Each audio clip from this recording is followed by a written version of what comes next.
हरे कृष्णा दंडवत प्रणाम। भगवद गीता के अध्याय 5 के श्लोक संख्या 15 के बारे में विचार। ओम अज्ञान तिमिरांधस्य ज्ञानांजन शलाकया चक्षुरुन्मीलितं येन तस्मै श्री गुरुवे नमः। नमो विष्णुपादाय कृष्णप्रेष्ठाय भूतले श्रीमते भक्तिवेदांत स्वामी नामिने। नमस्ते सरस्वते देवे गौरवाणी प्रचारणे निर्विशेषा शून्यवादी पाश्चात्य देशतारणे।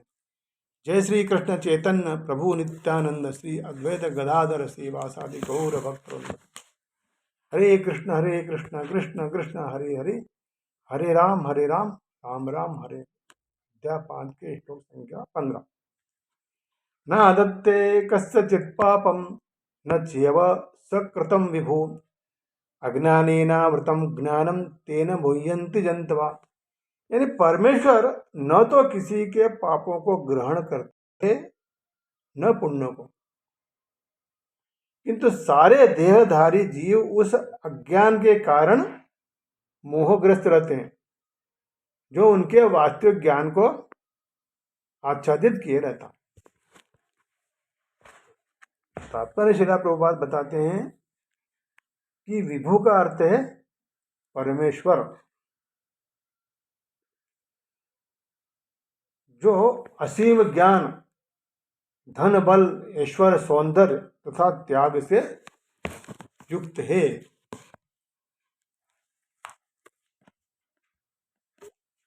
वह सदैव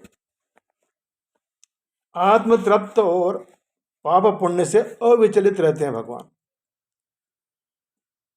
वह किसी भी जीव के लिए विशिष्ट परिस्थिति उत्पन्न नहीं करते हैं, अपितु जीव अज्ञान से मोहित होकर जीवन की ऐसी परिस्थिति की कामना करता है जिसके कारण कर्म तथा फल की श्रृंखला प्रारंभ होती है। जीव जो है परा प्रकृति के कारण ज्ञान से पूर्ण है, तो भी वह अपनी सीमित शक्ति के कारण ज्ञान के वशीभूत हो जाता है।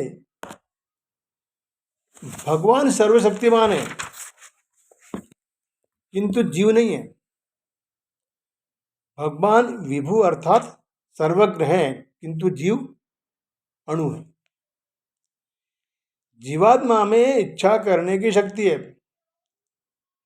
किंतु ऐसी इच्छा की पूर्ति सर्वशक्तिमान भगवान द्वारा ही की जाती है। अतः जब जीव अपनी इच्छाओं से मोहग्रस्त हो जाता है तो भगवान उसे अपनी इच्छा पूर्ति करने देते हैं, किंतु किसी परिस्थिति विशेष में इच्छित कर्म तथा फलों के लिए उत्तरदायी नहीं होते हैं भगवान। अतः मोहग्रस्त होने के कारण देहधारी जीव जो है अपने को परिस्थिति जन्य शरीर मान लेता है और जीवन के क्षणिक दुख और सुख को भोगता रहता है। भगवान परमात्मा रूप में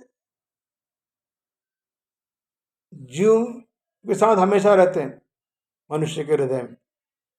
फलतः वे प्रत्येक जीव की इच्छाओं को उसी तरह समझते हैं जिस तरह फूल के निकट रहने वाला फूल की सुगंध को के पास रहता।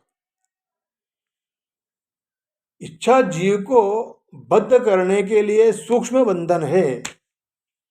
भगवान मनुष्य की योग्यता के अनुसार उसकी इच्छा को पूरा करता है।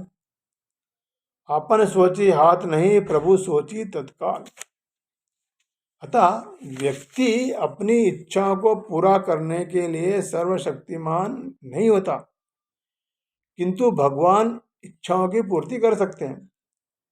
वे निष्फल होने के कारण स्वतंत्र अणुजीवों की इच्छाओं में व्यवधान नहीं करता और उसे इस प्रकार प्रोत्साहित करते हैं कि भगवान को प्राप्त करने की उसकी इच्छा पूरी हो और वह सदैव सुखी रहे। अतः वैदिक मंत्र हमको कहता है कि भगवान जीव को शुभ कर्मों में इसलिए प्रवृत्त करते हैं जिससे वह ऊपर उठे।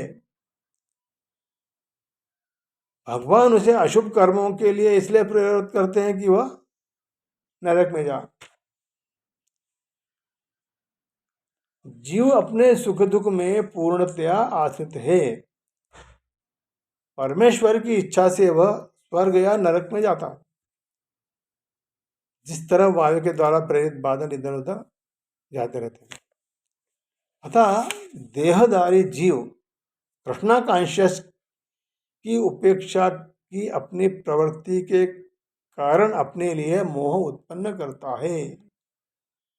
फलस्वरूप स्वभावतः सच्चिदानंद स्वरूप रहते हुए भी वह अपने अस्तित्व की लोलुपता के कारण भगवान के प्रति सेवा करने की अपनी स्वाभाविक स्थिति को भूल जाता है और इस तरह वह अविद्या द्वारा बंदी बना लिया जाता है।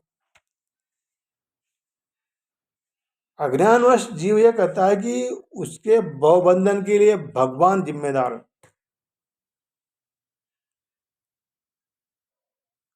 और इसकी पुष्टि के लिए वो वेदांत का भी वो मंत्र बताते हैं कि भगवान न तो किसी के प्रति घृणा करते हैं न किसी को चाहते हैं, यद्यपि ऊपर से ऐसा प्रतीत होता है। हरे कृष्णा दंडवत।